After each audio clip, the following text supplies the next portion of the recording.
일부 시민들이 검찰이 조국 전 법무부 장관의 부인 정경심 동양대 교수 재판 과정에서 증거를 조작했다고 주장하면서 대검찰청에 감찰 진정을 요구하고 나섰습니다. 감찰 진정에는 5만여 명이 동참한 것으로 알려졌는데 왜 이런 요구를 했는지 검찰을 둘러싼 여러 가지 논란들을 다뤄보겠습니다. 양지열 변호사가 나와 있습니다. 어서 오십시오. 안녕하세요. 예. 자, 5만 한 5천 명 정도 진정에 참여를 한 것 같습니다. 어떤 증거를 어떻게 조작했다고 의혹을 좀 제기하는 거죠? 일단 의혹을 제기한 것은 한 7가지인데 그중에서 대표적인 것을 말씀을 드리면 검찰이 1심에서부터 증거로 제출했던 것들, 그러니까 1심 판결에 반영이 된 것들 중에 이런 게 있습니다.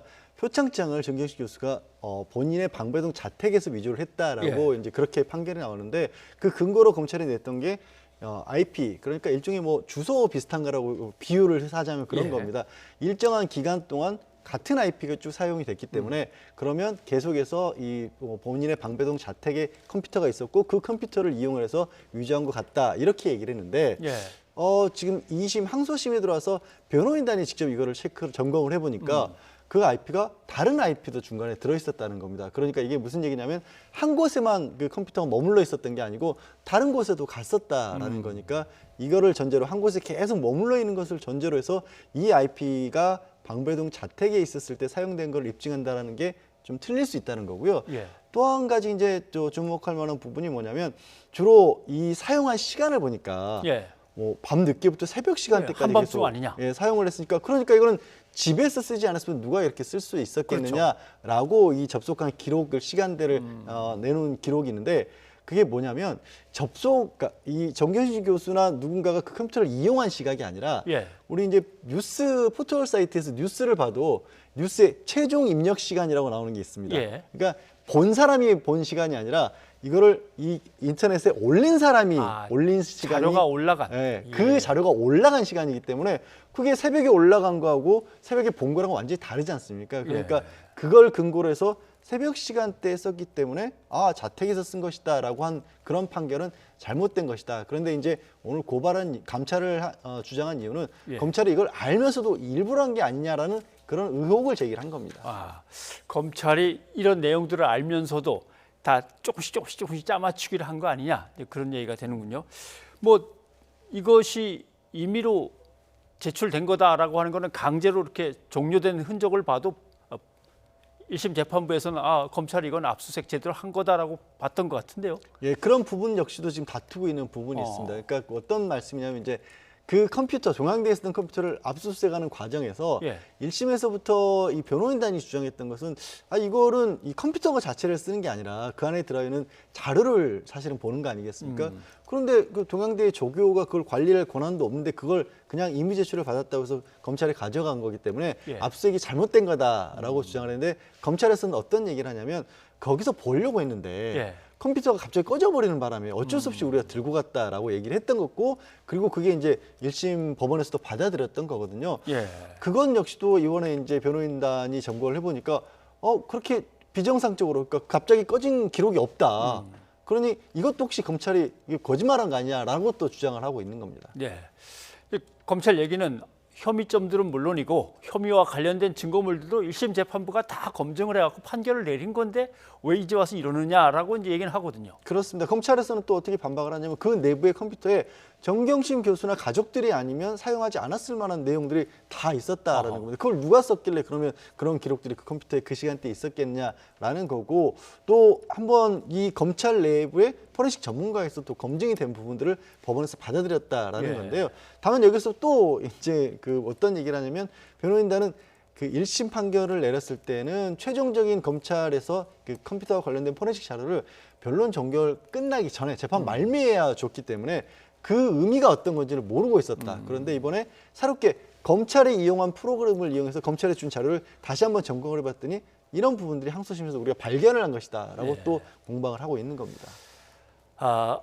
근데 이제 실제로 언론에 나는 기사들을 보면 지금같이 핵심 쟁점에 대해서 변호인 측이 얘기하는 거와 검찰이 얘기하는 것처럼 이렇게 비교해서 맞춰보는 게 아니라 아무튼 정경심 교수가 문제가 많은 사람입니다라는 어떤 방증이나 아니면 주변 정황에 대한 검찰의 진술이라든가 이런 것들이 주로 나오고 뭔가 좀 언론의 보도가 너무 좀 이렇게 한쪽으로 기운 거 아니냐는 지금 비판은 사실 많이 받습니다. 그게 어떤 의미에서 그런 얘기를 할 수가 있냐면 사실 이제 항소심이 막 시작이 됐기 때문에 예.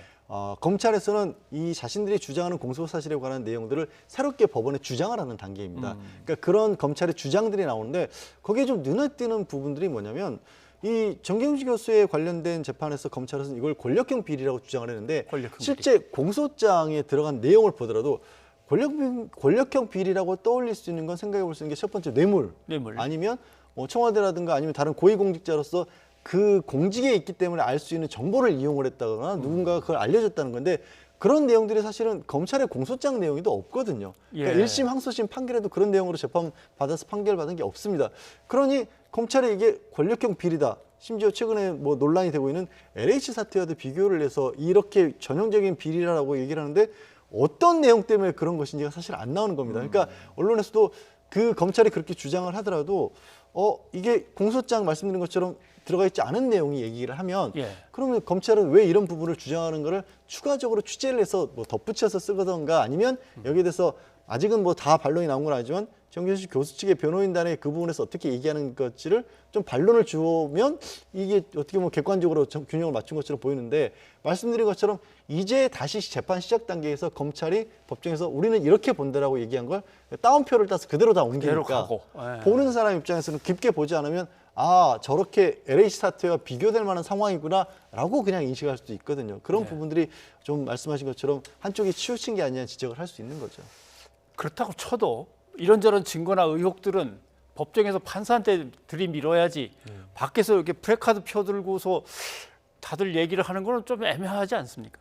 그러니까 지금 이제 뭐 정경심 교수 측에서 감찰을 주장한 그 말씀. 예, 시민들이 이제 예. 사인을 받아가지고 그거는 이제 내놓는다든가. 지금 현재로서는 아마도 현재 변호인단들이 그것을 재판장에서 주장하는 것과 앞서 지적을 하신 것처럼 언론에서는 검찰발 기사들이 주로 나오니까 예. 그럼 그것과 균형을 맞추자는 게 이제 반대 입장에서 있는 시민들 입장에서는 그 변호인단의 목소리가 제대로 반영이 안 된다. 그러니 우리라도 나서서 아마 감찰 같은 것들을 주장을 해야 된다로 해서 이제 인터넷 매체를 운영하는 분들 그리고 또 법조계 뭐 일부 인사들이 저쪽에 같이 감찰을 주장을 하면서 화면에 보시는 것 같은 이제 감찰 주장을 했던 것으로 예. 보입니다.